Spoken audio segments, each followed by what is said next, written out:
호기심 상자 안에 또 다른 수익 구조가 또 더 있나요? 체험단이나 광고 포스팅이나 제품 협찬 이렇게 좀 다양하게 수익이 보일 수 있는 구조가 굉장히 많습니다. 네, 안녕하세요. 오늘은 블로거 두 분을 모시고 간단히 인터뷰를 해보려고 합니다. 네, 제 양쪽에 계신 분들이 블로거 분들인데요. 네, 안녕하세요. 자, 그럼 두 분께 질문 드릴게요. 네, 이제 어떤 블로그를 운영하시고 블로그 경력이 얼마나 되시는지 간단히 소개 부탁드릴게요. 향수 블로그를 하고 있는 방구석 조향사 백형입니다. 저는 운영한 지 약 1년 정도 블로그를 운영하고 있었습니다. 저는 일스월드라는 게임 블로그를 운영 중이고 경력은 한 3, 4년 정도 되는 것 같아요. 네, 그 두 분 혹시 이제 블로그를 어떻게 시작하게 되었나요? 저는 일단 그냥 취미로 시작했어요. 그냥 제가 워낙 게임을 하는 걸 좋아해서 이걸 어디다가 옮겨 적을 데가 없을까 하고 찾아본 게 블로그였고, 그냥 블로그에 일기장 쓰듯이 제가 하는 게임을 소개하고 네, 그냥 사진 올리고 그런 식으로 시작을 하게 됐었죠. 네. 근데 저 친구가 취미로 하면서 블로그를 잘 안 하더라고요. 그래서 제가 그때 쇼핑몰을 하고 있었는데, 향수 쇼핑몰을 하고 있었는데, 친구 블로그에다가 향수 글을 적고 향수 사이트 링크를 첨부해서 블로그를 처음 시작해봤습니다. 네, 그렇군요.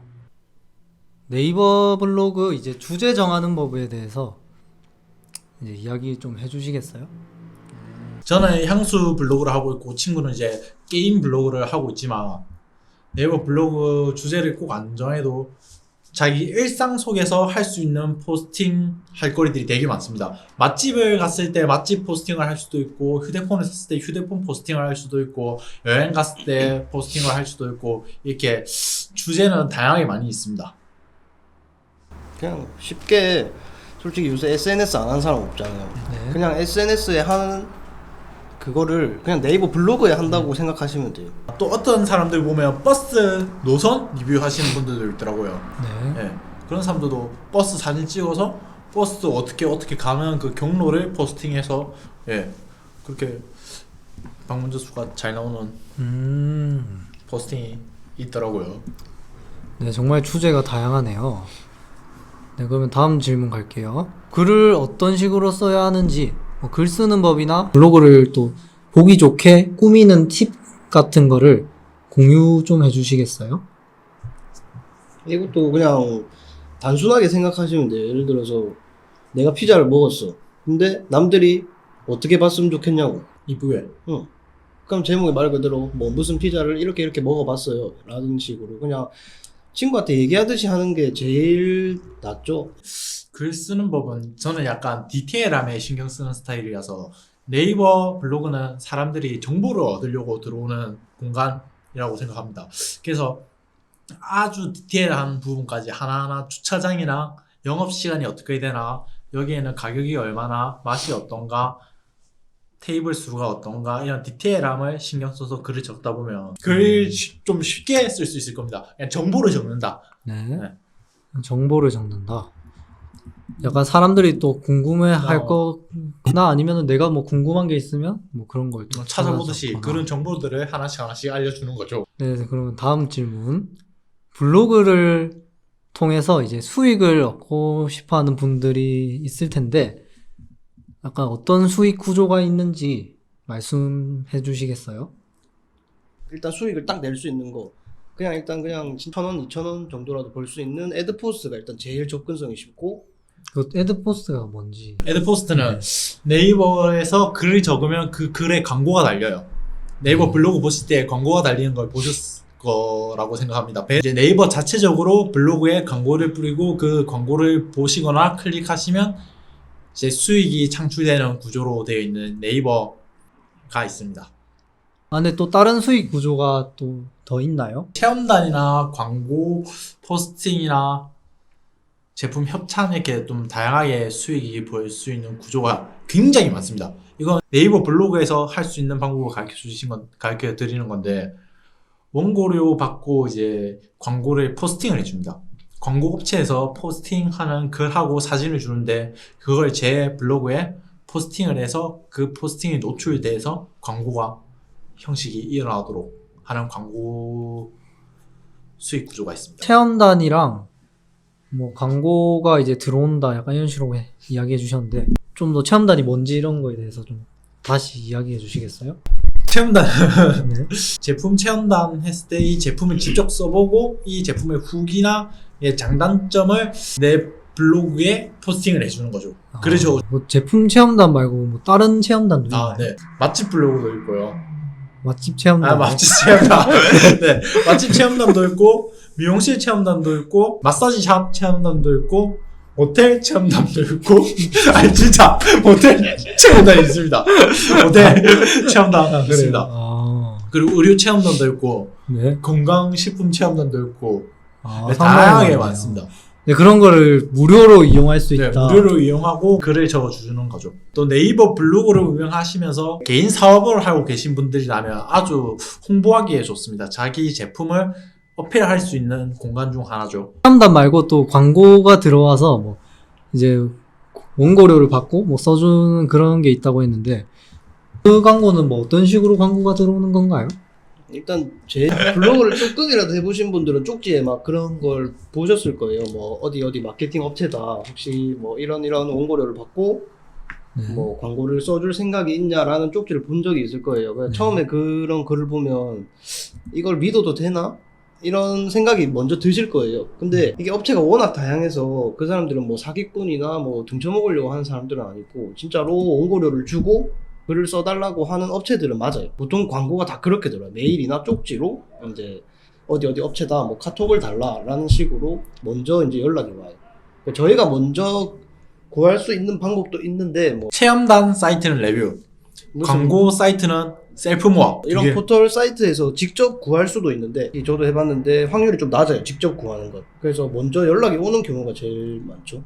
그러면 블로그 글을 쓰다 보면 자연스럽게 그 주제에 맞는 뭐 광고가 들어온다. 약간 이런 말씀인가요? 주제에 맞는 광고가 들어온다기보다는 이 업체가 이 블로그를 보고 여기다 광고를 맡기면 이 광고가 효과를 보겠구나 하는 블로그에 연락이 온다는 거죠.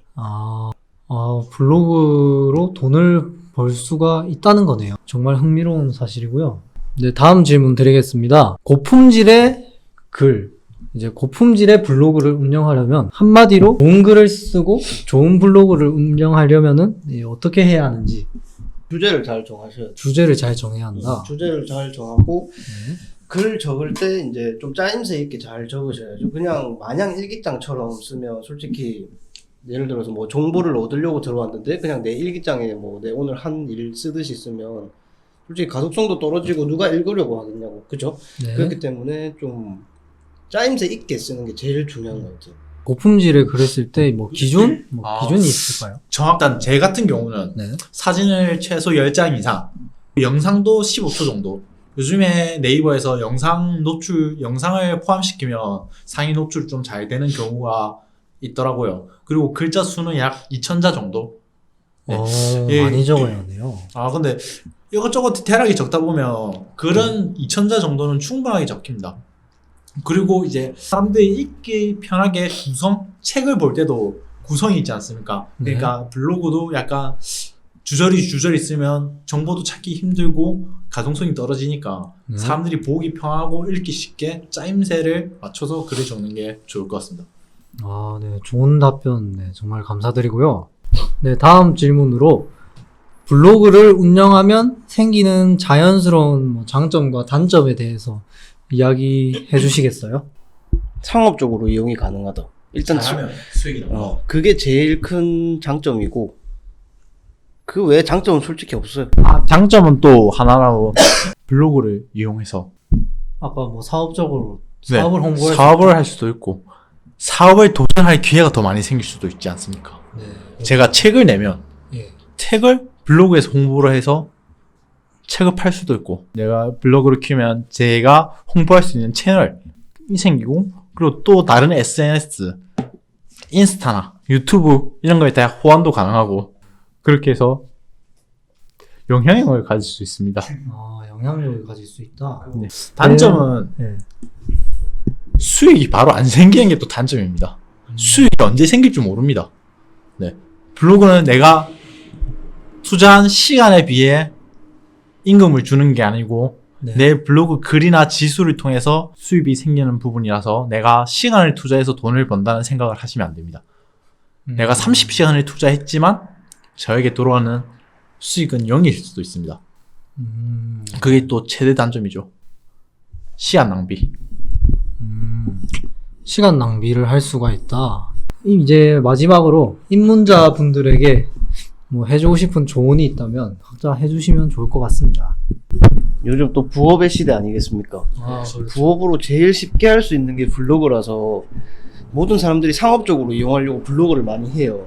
근데 이게 당장 수익이 눈앞에 안 보이다 보니까 쉽게 흥미를 잃고 포기하시는 분이 많은데 이것도 꾸준히 하는 게 중요하기 때문에 만약에 내가 정말 상업적으로 이용을 해서 뭐 한 달에 뭐 4, 50만 원이라도 벌어보고 싶다 하시면 진짜 꾸준히 하세요.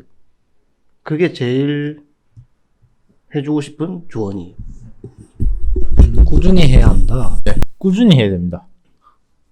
회사 가기 싫다고 안 갈 겁니까? 꾸준히 네. 가야죠. 네. 꾸준히 가는 것처럼 네. 블로그로 수익을 벌고 돈을 벌고 싶다면 꾸준히 해야 됩니다.